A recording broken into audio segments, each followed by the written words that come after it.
Okay, today's daf is daf mem. We're going to start at the top, exactly. Amarav, tol bruch, tol bruch. Okay, now we're going to have a whole discussion, and you can look aside on the sheet, it's all charted out. Whole discussion about what is considered a break. Now, normally we think about bread and having a break in between is usually between washing and making the bracha, and that you're not supposed to talk because the washing is connected. That's not what we're talking about. That's a different issue. This is once you made the bracha hamotzi, can you say something in between saying the blessing and eating the bread? Now, normally you can't. Okay, it's a similar issue between the washing and the bracha and the hamotzi, but that's obviously even less stringent than actually once you make the blessing until you eat. Normally you make a blessing and you're immediately supposed to eat. That was what we talked about cutting the bread so there wouldn't be this big break. So now he says, what if, Rav says, if you say tol bruch, you tell everybody, take a piece, right? You give a piece to everyone and say, make a blessing, tzarich levarech. If you said hamotzi and then you told people tol bruch, you wouldn't need to redo your blessing. Your blessing, hamotzi, would still work even though you said that in between because it's connected with the eating of the bread. Because you're telling people here, take a piece and make your blessing. Have melach, have liftan, but if you say, bring some salt or bring some relish, then tzarich levarech. That already is not directly connected to the eating of the bread. Now we're going to see, one might claim, well, it sounds like maybe it is. We're going to see that there's actually a debate about this, okay? So everyone's going to kind of go up a level and say, well, this I allow, but the next thing I don't allow. So he says, I allow you to say, go take a piece and make a bracha, but I don't allow you to say, bring salt or bring relish.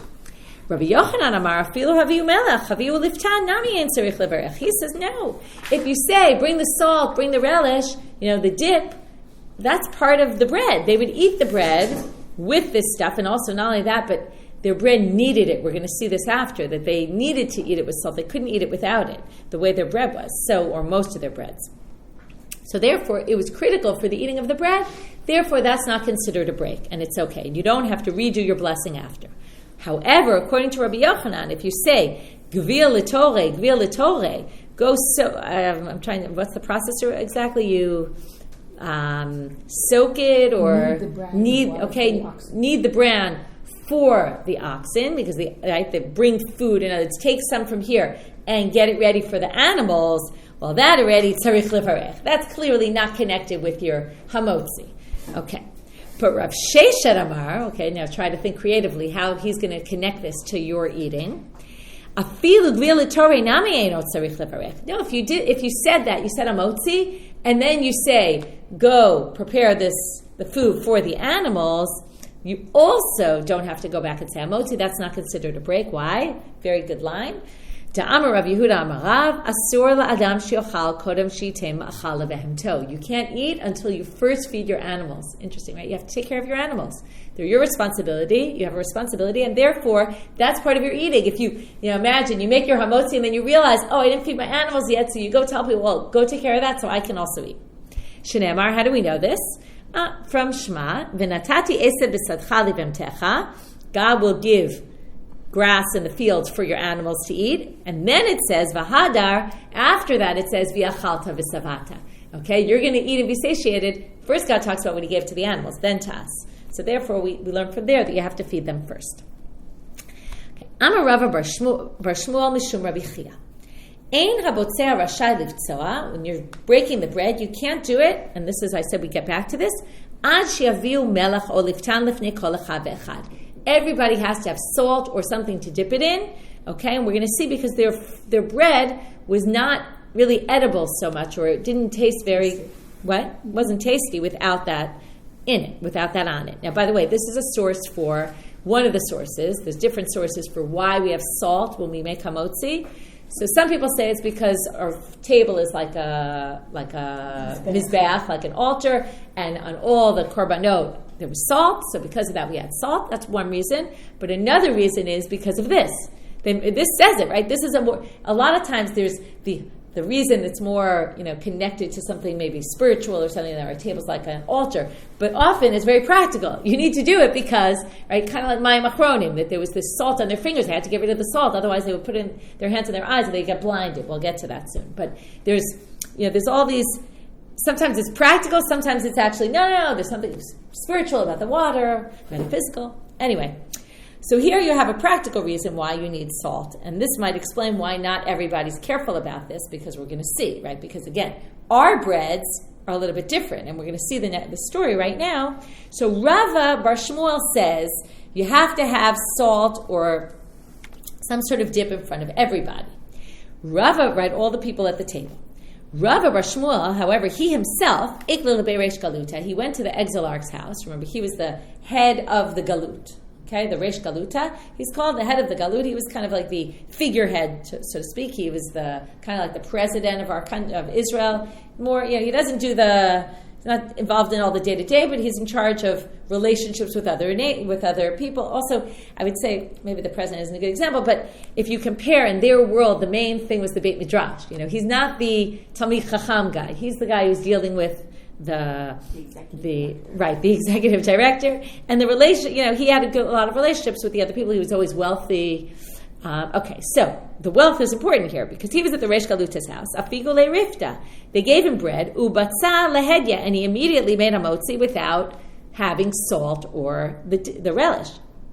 Amrle, Hadamar Mishmate, did you change your mind? You told us earlier that you have to have salt and relish in front of all the people. So did you change your mind? Amar lahu, leitein sarich b'shash. This bread doesn't need it, right? Okay, this bread is good quality bread. I'm in the fancy schmancy house, and here they have good food and the high quality, okay? So that when it's high quality, it doesn't need it. And our breads, first of all, our breads already have salt in them usually, and they don't need, right? Often you can eat the bread without anything. V'amar Rava Bar Shmuel mishum Rabbi Chia. Okay, now, because we quoted something of Rava Bar Shmuel, and because it's been about 15 pages since we've had talk about urinating, we're back to that. Ein mei raglayim, don't worry, it's not like it comes up every 15 pages, but, okay. Ein mei raglayim kalim ela b'yeshiva. We're talking about men here. When men urinate, if they're not sitting, then all the urine doesn't actually come out. What's the reason? Because they're concerned when they end urinating, right, it drips out as opposed to coming in a full stream. And when it starts to drip, it might splash on them, and therefore, especially we're going to talk about soon, when the ground is hard, it's going to go on the hard ground and splash back up at them. So they're not going to men are going to hold it in basically, unless they're sitting. When they're sitting, there's not a concern that it's going to splash back. When they're standing and there's a big distance, so, simple laws of physics, it'll splatter back on them. So therefore, what he's basically saying is it's not necessarily such a great idea to urinate standing because you won't necessarily, you'll end up holding some back in. I think it's more like instinctually, okay? So that's what he says. So Amar Rav Kahana uva apar tichach afilu b'amidah. But if it's soft ground, then even when they're standing, they will actually get it all out. V'ilei kafar tichach, and if you don't have soft ground, ya'amo b'mkom gavo. We learned this already. V'yashtin l'mkom midron. Right, you should stand in a high place and urinate down into a place where it's sloped down, and then you won't have to worry about it splashing back up because it'll end up sloping down. Okay, good advice about urinating for men. Okay, V'amar Rabbi Bar Shmuel mishmei Rabbi Chia. Another thing he says, this is a little bit more connected. However, it's not exactly connected. It connects with the salt issue, and it's going to connect with some other sugiyot we saw earlier about things that you should do for health purposes. Okay, again, like I said, the rabbis saw themselves as kind of trying to tell you all sorts of tips in life. So here are some tips. Achar kol achilatcha echom melach. After you finish eating, you should eat salt. V'achar kol shtiyatcha shtei mayim. And after you drink, you should drink water. Okay, generally they drank wine or beer. So after any drinking, you should drink water. V'iyat tanizok. And if you do this, you'll be in good health. Tanya Namihachi, also Braita that says the same thing. In other words, supports what Rabbi Bar Shmuel the Amora said. Achar kol achilatcha echom melach. Okay, the Braita said exactly the same thing. That's just a way of saying what you, the Amora, said. Well, people said it before you too, and that's a good thing. Tanya Idach, another Braita, if you ate any kind of food and didn't eat salt after, or in other words, now we're going to see what's the inverse of this. Shata kol mashkim below shata mayim. Bayom, if this was during the day, yid'ad min reach hapeh, you should be worried about bad breath. Ubalayla yid'ad mipnei askara. You should be concerned with, some people say this is diphtheria, okay, or some sort of throat infection you're going to get. Okay, I don't know why there'd be a difference night and day, but these were the concerns. If you did this and didn't eat salt after your food or drink water after your meal, your drinking, then those are the concerns you're going to have. Bad breath, which we see comes up a lot, this concern for bad breath, and also this disease, aska. Tanu Rabbanan. We're going to hear more things now about healthy eating and things that cause or prevent disease. If you soak your food in water, meaning really what that means is drink a ton of water after you eat. This is nowadays, they talk about this all the time, how important it is to drink lots of water. It's very healthy for you.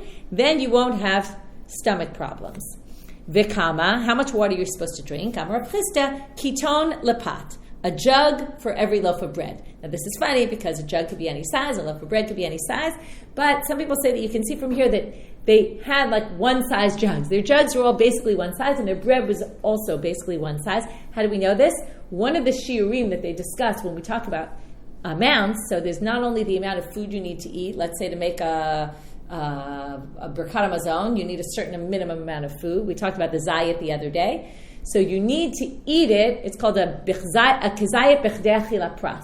You have to eat it. Not only do you have to eat the kizayit in order to say Berakhot Hamazon, and if you ate less, you can't, but if you ate it over a very long period of time, then you don't say Berakhot Hamazon. What's the time you have to eat it in? It's called b'chdei achila pras, the amount of time you could eat a half a loaf of bread. Now again, half a loaf of bread would depend on what size your loaf of bread is. Right nowadays, loaves could be in many different sizes, but it seems like there must have been a standard size, because when they talk about it, it seems obvious. It's the amount of time it takes you to eat half a loaf of bread, and there's this obvious one-size-fits-all kind of, bread that they're referring to. So also here, it seems like a jug of water for every loaf of bread seems like it was standard size.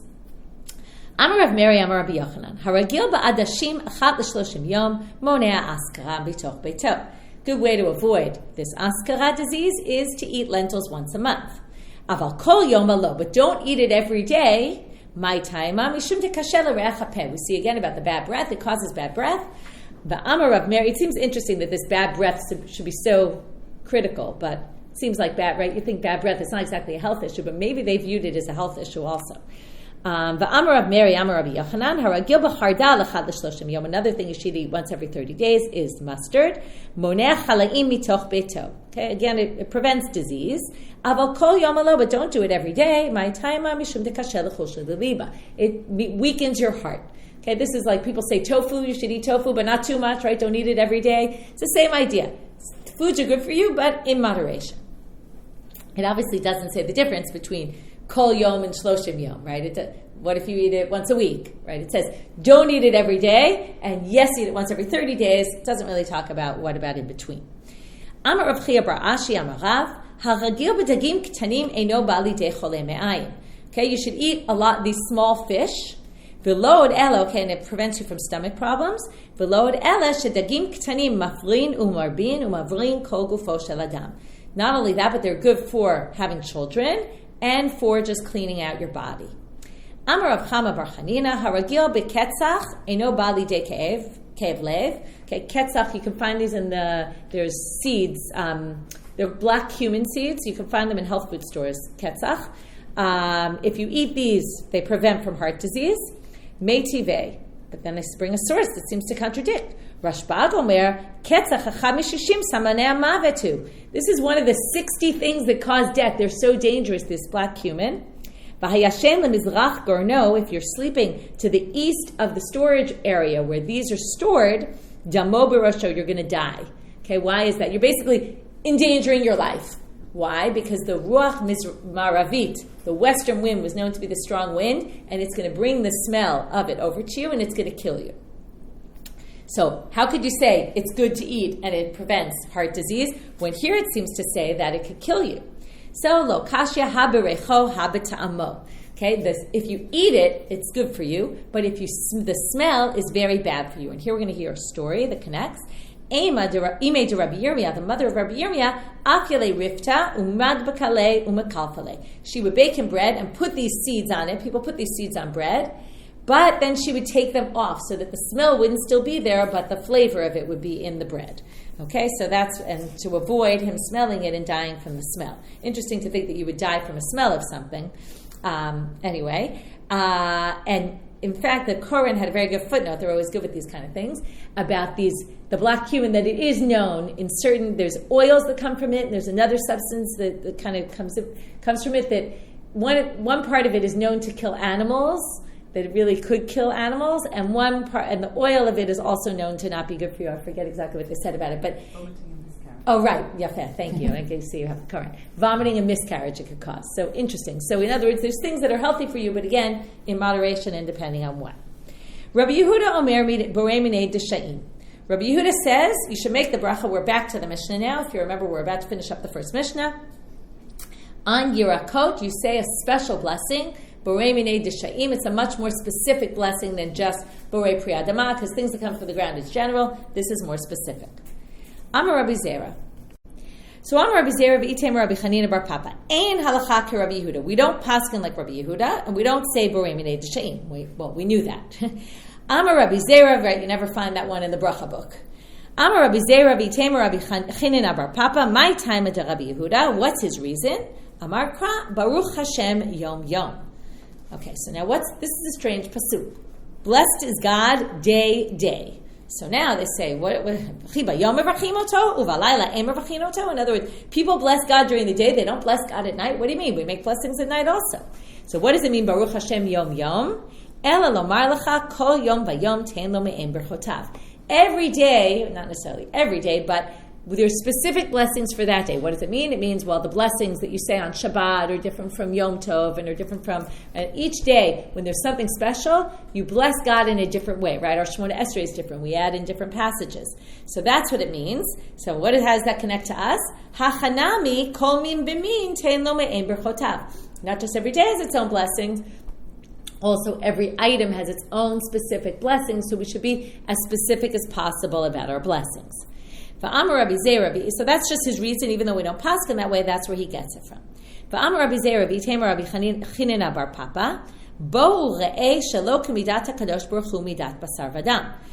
When God creates things, it's different than when man creates things. When humans create things, if you have an empty jar, that can hold a lot. But malay, if you have a jar that's full, it can't hold anything anymore. Aval Kadosh Baruch Hu eino ken, maleh machzik, rekan eino machzik. But when God creates humans, so if He creates someone who's maleh, who's full of knowledge, it's not really, God creates us, and then if we fill ourselves with knowledge, we can fill ourselves with more knowledge. But if we're rekan and we don't fill ourselves with knowledge at all, this is what we say, right? If you don't exercise your brain, then your brain doesn't work very well, right? So rekan eino machzik. It won't absorb anything. Shneamar, where do we learn this from? Vayomer, im shamoa tishma. Okay, right? This is a pasuk, right? If you listen, lekol Hashem Elokecha, v'hayashar be'enav ta'aseh. Right? If you do all these things, then God promises whatever I gave to Mitzrayim, I won't put on you, I'll cure you. Why does it say shamoa tishma? Im shamoa tishma, if you learn, right? Shema always means learn in the Gemara. If you learn, then you'll be able to learn more. That's why it says it in double. V'im lo tishma, and if you don't, then you won't be able to learn. Davar acher, a different interpretation. Im shamoa bayashan, if you learned old things, then tishma b'chadash, and you'll be able to learn new things. But if you turn away from all the old stuff you learned, shuv lo tishma, you won't be able to learn new things. So, right, it's not only learn, but relearn the things that you learned already, and don't turn away from them. Okay, new Mishnah. Now we're going to talk about making mistakes in blessings.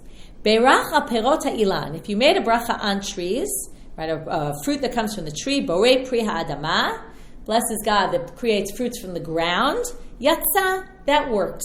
Okay, why? Because trees grow from the ground.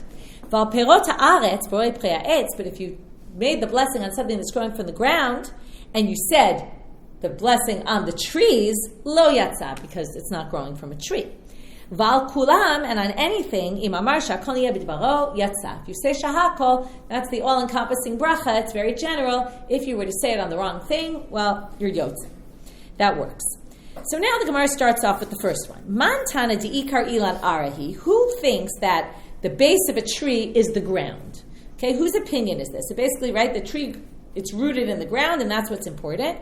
Rav Nachman bar Yitzchak Rabbi Yehuda. He says this matches an opinion of Rabbi Yehuda when it comes to bikurim. What are bikurim? It's our first fruits. They grow from trees.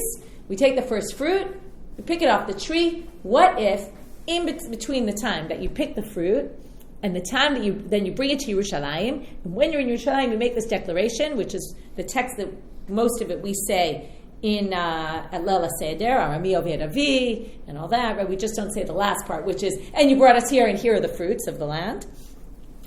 So it says here in the Mishnah, Yavesh ha'ma'ayam v'niktzatz ha'ilan. What if in between the time that you picked the fruit and you went to the Beit HaMikdash to bring your bikurim, you had a ma'ayan, a stream that was going through your field, that irrigated your field, and it dried up, which means basically the tree's not going to grow anymore because it gets no water.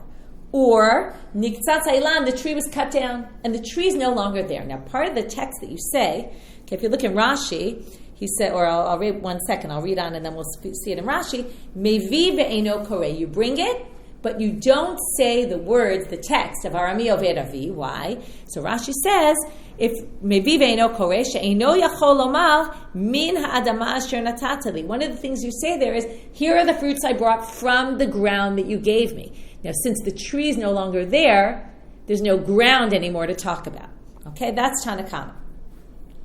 Rabbi Yehuda Omer, mevi v'koreh. No, you bring and you read, because even though the Mayan dried up, the stream dried up, or the tree was cut, you still have the roots in the ground, and that shows that the tree comes from the ground. According to the first opinion, the tree is not really connected to the ground because you can't say the ground anymore if the tree is not connected to the ground.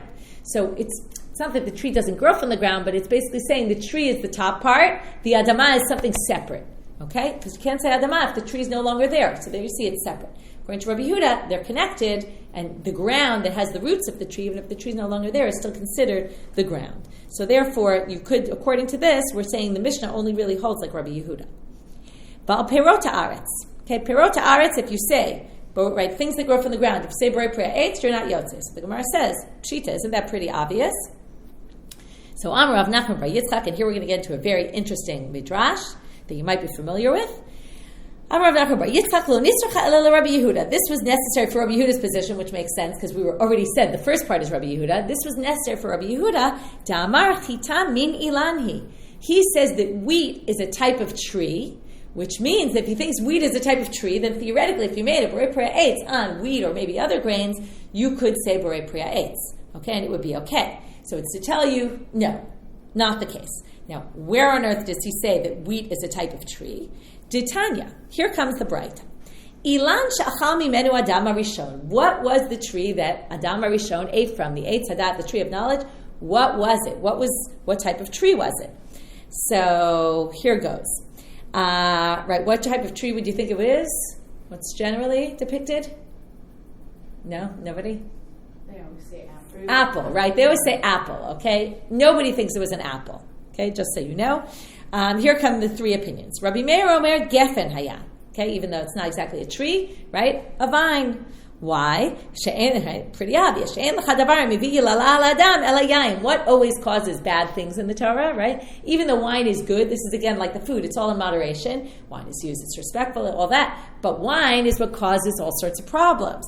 Shneamar, let's give one example. Vayesh minayim, vayishkar. With Noach, he drank and he got drunk, and then, right, or last week's Haftorah, right? It was with Sisra, he drinks the wine, and then that was actually milk, it wasn't wine.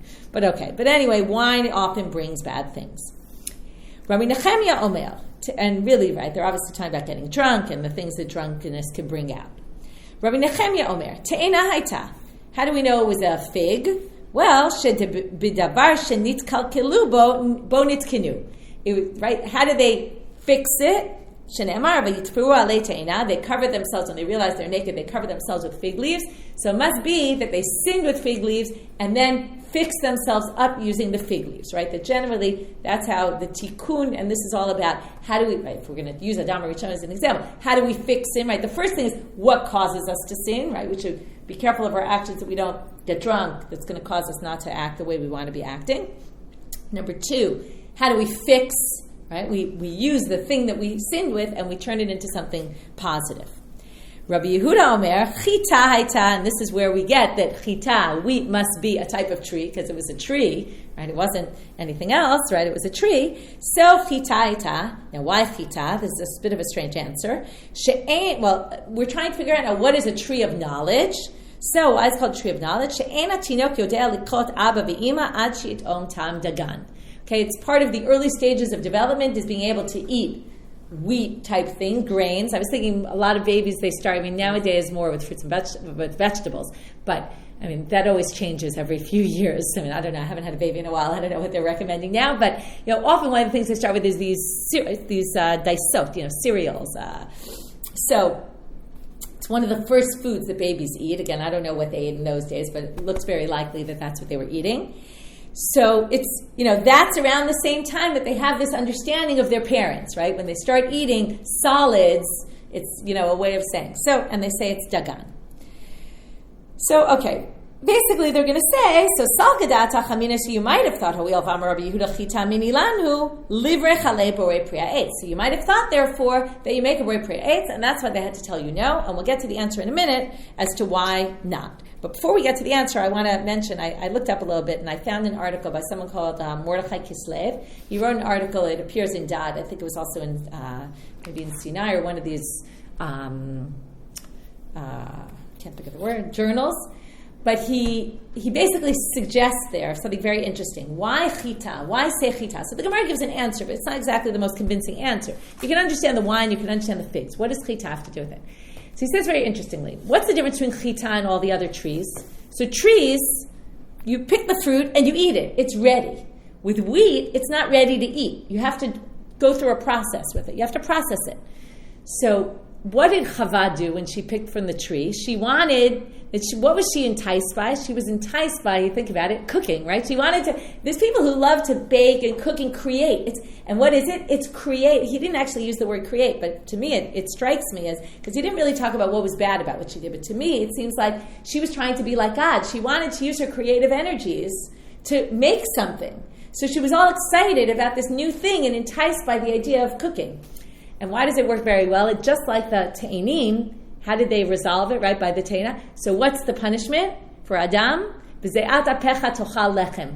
In order to eat bread, you're going to have to work hard for it. And her punishment, and I can, as a mother and whatever, I'm sure there's men who can also relate to this, but particularly men, often it's the wives, it's the day in, day out. Like, I like to cook, it's fun to cook, but to have to do it every single day is really right? It's a struggle to have to cook every single day, and that was her punishment, or man's punishment. That on the one hand, you want to be creative like this; it's very nice. But if you want to be creative, you're going to have to do it every single day, and that's your punishment. That you're going to end up every single day, and that's how it connects with the dagan. It's a very nice idea. Okay. So now they're going to say, so now why don't you make a borei priya eitz if he really thinks this is a type of tree? So he says like this. So first of all, you have to wonder, just because he said that the Eitz Hadat was this, does that really mean it was a type of tree, right? That's a whole separate thing. But what determines whether you're going to make borei priya eitz or not?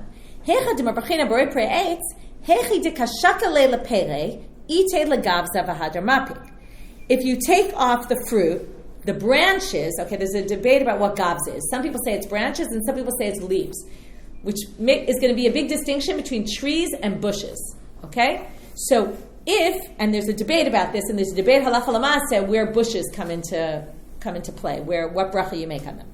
But if you take the fruit, let's just go with the branches. The branches are still there, and it's going to keep producing fruit. You don't have to replant the tree every year. But if you take the fruits and then no longer is either the stem or the branches there, the hadramatikla, lo abdem mevrachin alei borei priya eitz. I'm sorry, lo mevrachin alei borei priya eitz.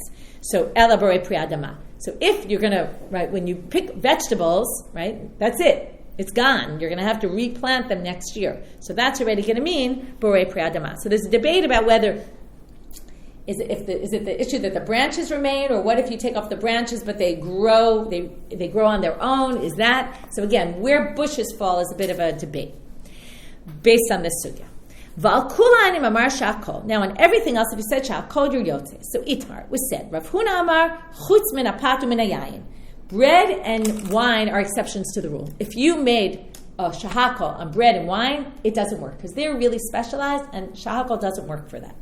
Rabbi Yochanan Amar, he disagrees and says, afilu pat v'yayin. Okay, you can make it even on bread and wine. Nema kitanai. Why don't we suggest that this is a machloket tanaim? Ra'a pat va'amar kama ne'eh pat zo. Baruch hamakom shebira'ah. If you see a piece of bread and say, wow, look at this beautiful piece of bread, blessed is God that he created this, yatsa, that's enough that's your blessing. That works. Ra'a te'ena va'amar kama ne'eh te'ena zo, baruch hamakom shebira'ah, yatsa. Same thing with a fig. Divrei Rabbi Meir.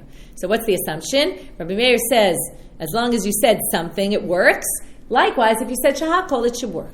Rabbi Yossi Omer, kol ha'meshaneh mimatbeh shetavu chachamim beberakhot lo yatsa yedei chovato.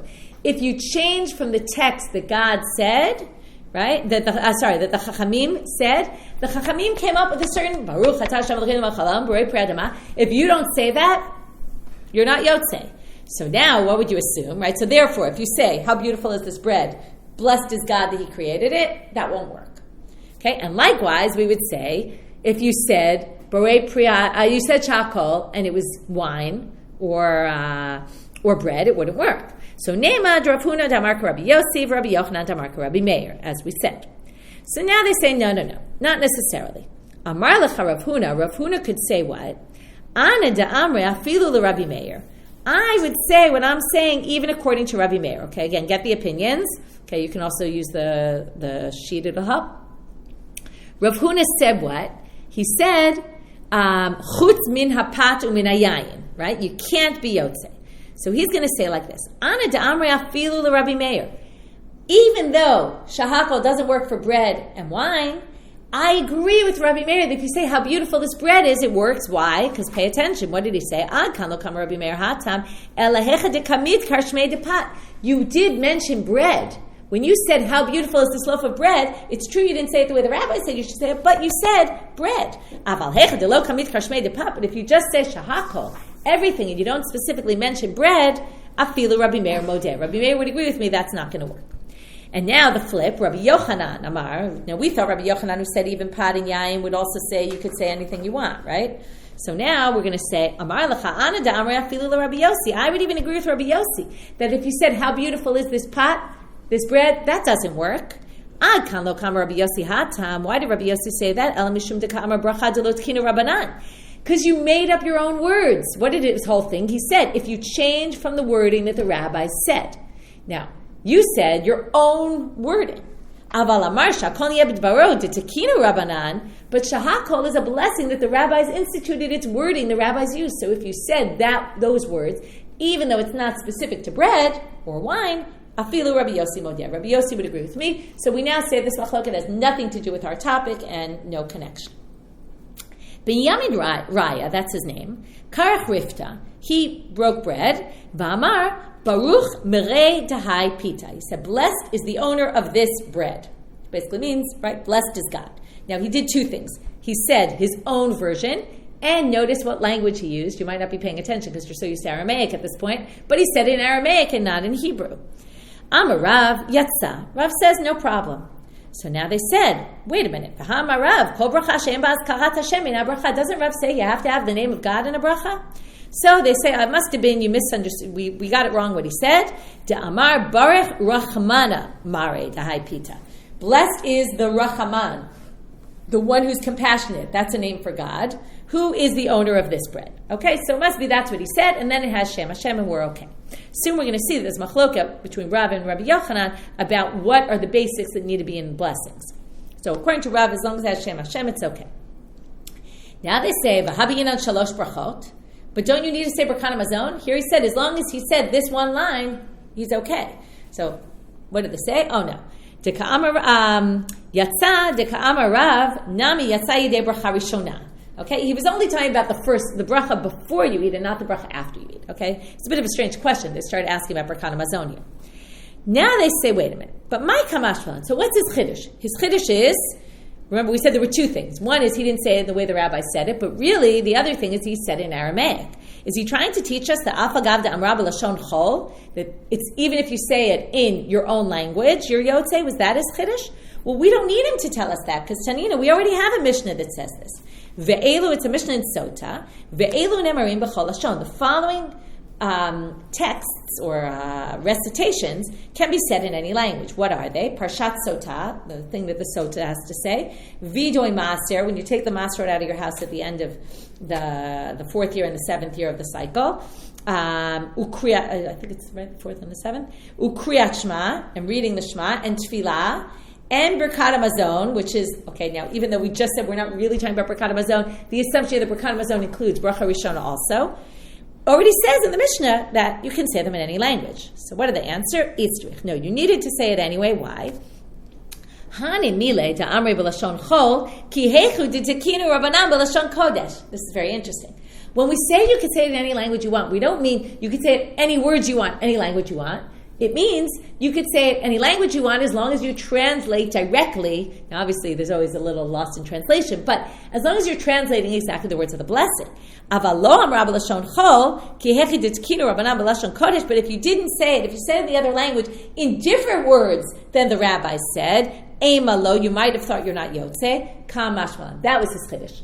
Not just that you could say it in Aramaic, but you could say it in Aramaic in any wording that you want. As long as you have the gist of the blessing, which is, God, thank you for giving me this, then you're okay. Okay, now we're going to go into the issue that Rav said before. Gufa, Amarav, Kol bracha she'en ba azkarat Hashem eina bracha. You have to have God's name.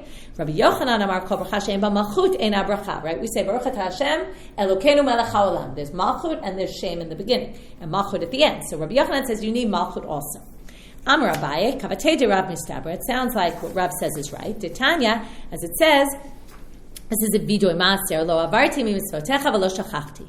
So lo avarti, what does it mean? Lo avarti milevarechacha, to bless you. V'lo shachachti milazkir shemecha alav. Not only did I not forget to bless you, but I didn't forget to mention your name with it. So here you see what's important, mentioning God's name, but not malchut. V'lo malchut lo katane. It doesn't mention malchut here. So Rabbi Yochanan, what's he going to say? Today he changes the version there in the Braita. V'lo shachachti malazkir shemcha u'malchutcha alav. Okay, he adds malchut, and that resolves it for him. Okay, next Mishnah. V'al davar she'ein gidulo min ha'aretz omer shehakol niyeh b'dvaro. Anything that doesn't grow from the ground, you say shehakol. Ala chometz, on vinegar, v'ala novlot, which we're going to get to what that is. I'll leave it aside for right now because the Gemara is going to question what it is. V'ala govai, and on grasshoppers, omer shehakol niyeh b'dvaro. Why are these separate? Aren't these also things that are in Gedei Lo Min Haaretz? So it's because Rabbi Yehuda disagrees with these things. Rabbi Yehuda omer, kol shu min klala, ein mevrachin alav. Anything that is a source of, is something that's cursed, like grasshoppers eat our crops. Novlot, we're going to have to see what they are. And chometz is spoiled wine. Well, we don't make a bracha, meaning we don't make a specific bracha, we make a shehakol. I'm sorry. He says, my mistake. Ein mevrachin alav at all. You don't even make a blessing on these at all. Hayu lefanav minim harbe. If you have a lot of different things, we talked about this before, Rabbi Yehuda omer, im yesh beinehem min shiv'ah, alav hu mevarech. If it has one of the shiv'ah minim, then you make the bracha on there first. And there they say also the order in the pasuk is how it goes in terms of precedence. It doesn't say that here, but that's what they say. The rabbi said, no, you go by what you love the most, and that's what you make a bracha on. Tanu Rabbanan. So the Gemara starts off back to this thing about ein gedulo min haaretz. Al davar she'ein gedulo min haaretz kegon basar, behemot, chayot, va'ofot, v'dagim. Okay, fish and meat basically, and poultry. Omer shehakol niyeh b'dvaro. Ala chalav, ala beitzim, ala gvina, omer shehakol. These are just categories. Okay, cheese, milk, eggs. Ala pat she'ipsha, bread that molded, or ala yain she'krim, the wine that got spoiled. Ala tafshil she'avar tzurato, again something that got spoiled, a cooked item. Omer shehakol, it drops it down to shehakol. Ala melach, on salt, ala zamit, on salt water. Ala kmehinu pitriot, mushroom type things that grow from the ground. Omer shehakol. Now we're going to say, what do you mean? Don't they grow from the ground? Why do you say shehakol on them? So they say, L'memer dekmeyu pitriot lav gidu like karkaninu. Notice what it said in the beginning. Al davar she'ein gidu lo min haaretz. It doesn't grow from the ground. Don't mushrooms grow in the ground? V'hatanya, doesn't it say, hanoder mi perot haaretz? If you take a vow, again we're going back to vows, right? Because it's all about categorization. This is what they do in the Gemara. Well, we have other places where they talk about what's in this category. So if you say, I'm not going to enjoy anything from the ground, asur b'perot haaretz umutar b'kmehinu pitriot. Okay, if you say from the fruits of the ground, then it doesn't include them. V'imama kol gidule karka. But if you say anything that grows from the ground, alai asur, alai is going to be forbidden to me. Asur af b'kmehinu pitriot. Then they're included. So it sounds like it is gadel min haaretz. It's not pri haaretz, but it does grow from the ground, right? It's a fungi. It grows, not like it grows in a different way, but it is. We're going to see what the difference is in a minute. So Amar Abaye mirba rabu me'ara. It does grow from the ground, but minka lo yanke me'ara. But it doesn't get its nutrition from the ground. That's the difference between it, and that's why you don't say borei pri adama, and you do say Shehakol, and that's why it's not considered perot haaretz, but it is considered gidulei karka. So now we're left with the question: didn't we just say you say Shehakol though on anything that's ein gidulo min karka, and this is gidulo min karka?